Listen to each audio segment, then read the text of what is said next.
Hello War of the Visions fans, I'm Jackie Fox, and today we're going to be talking about advanced guild battle tips. And I've got a lot of extra things for you, some of which only apply to limited guild battle, which is, at least for now, the most unique guild battle format. So I'm going to be doing 3 fights with this team, which is again unique to this format and is going to be using supplies, which I can demonstrate for you right now, but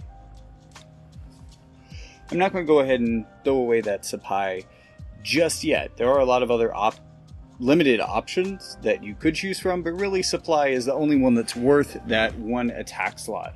Even if you have nothing else to do, try to supply 2 people. Or even just open and fight someone instead of wasting on like a scout or something like that. And the power-ups aren't all that huge, so probably not important, although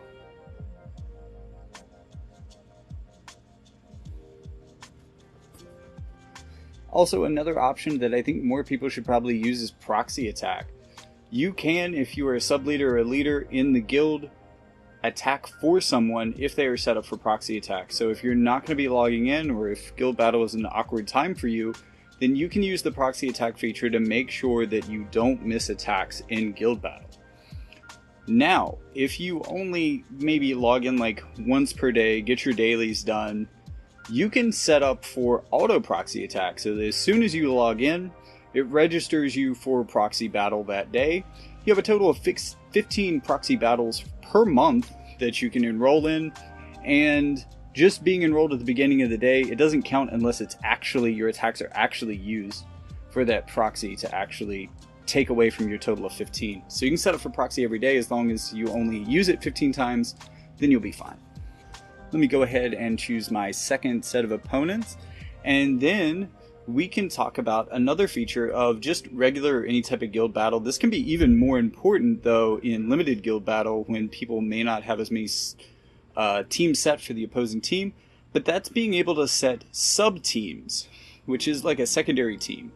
Now, you should probably only set a sub-team if you think that your sub-team is good enough to survive on its own, because I think that these are going to be assigned in order of priority, and that's something I'll show you to set next. So you could be taking a team slot away from someone who has a better team than your sub-team, so only do this if you really feel like you have a secondary team that's actually good. If you're a sub-leader or a leader of your guild, then you should absolutely take some time before guild battle starts to set priority for your guild. This is going to influence who appears in battle when you're in battle with someone who has more members than you. So whoever is at the very end of your priority list, they will get, basically they won't be a defense team, they won't be attacked by the opponent if they have less members than you.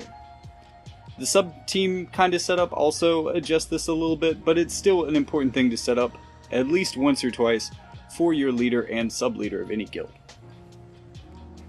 And so I've got my 2 attacks here. My team is basically at full health. We've got plenty of AP, so we're in a great place to get supplied.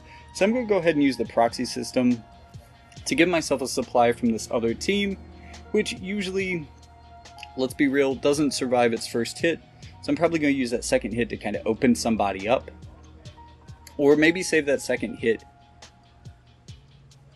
Well, actually, I'm not going to save the second hit. I've already used it in this video, I'm realizing.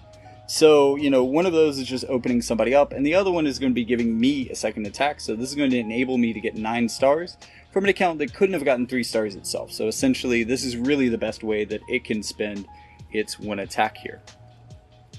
And then the final thing that you should be aware of, if you show up to guild battle early, you will have the option to mock battle, which means that you can test either of your offensive teams against any or all of your guild's defensive teams. And you can, through a long loading section, actually see how it would fare against every one of those teams. And you can even click on the video to load up an individual battle so that you can see how that particular fight goes. So let's check out how this matchup went and see. You can see the whole fight here, but I'm not going to play it out because, you know, it's pretty easy. And that's basically the last thing that I wanted to explain about kind of the more technical stuff that you can do within guild battle and more ways that you can get more out of your guild battle experience. So we're just going to clean up these last couple of characters here. And then we'll have our 9 stars, hopefully. Okay, we're already at 8 stars. Let's see if we can get this 9th one. I think she's got a re-raise left. And boom. Oh, we lost a character. It's a good thing this is our last fight, so that's not really going to be a big deal for our last fight. And there we go. We have 9 stars for the day. Once again, thank you War of the Visions fans for tuning in. I've been Jackie Fox, Fox Talks Gaming. Please like and subscribe. It's the greatest way to support the channel, and it's absolutely the free-to-play option for YouTube.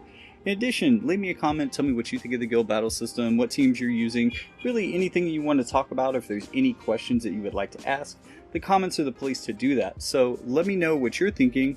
And also, while you're on your way down there, there's a link in the description that will show you all parts of the Jackie Fox Media universe, including my podcast, my more like everyday YouTube channel talking about just life stuff, that kind of thing.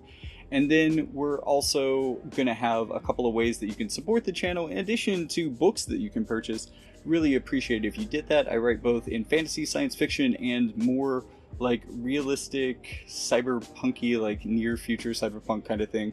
So if that's the kind of thing you enjoy, check out that link in the description. And with all that being said, thank you so much for watching, and I'll see you in the next one.